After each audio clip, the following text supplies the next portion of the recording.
Hey, good afternoon. This is Bruce Nelson with Armada Technologies, and I'm here today to give you a quick video on our new Pro95i milliamp clamp meter that is going to replace the Pro95 and the Pro93. These are staple units that we've had in the marketplace for about 10 years.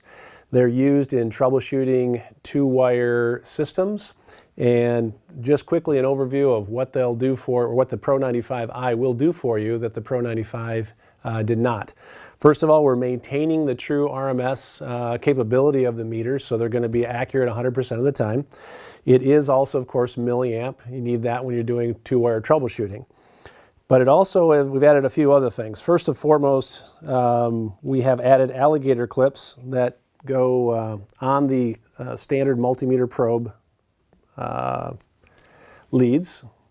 Those are nice if you're trying to clamp onto a wire versus trying to hold the meter and probe here and probe there. You're trying to do three things with two hands. This allows you to be able to use the alligators to hold onto that copper. Nice feature. If you don't want to use it, you don't have to.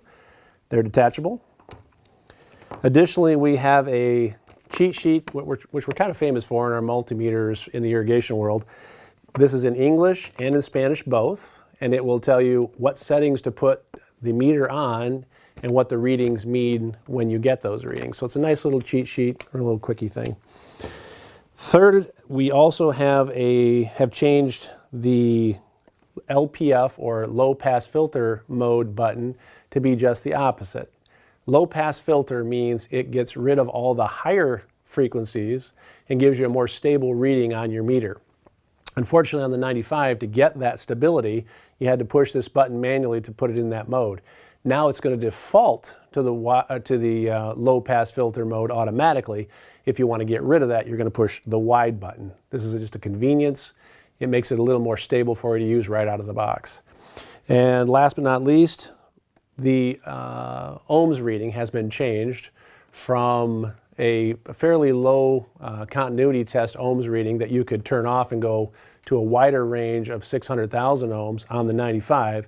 On the 95i, it's going to default to the 600,000 ohm range. And if you want to take it off that, you can.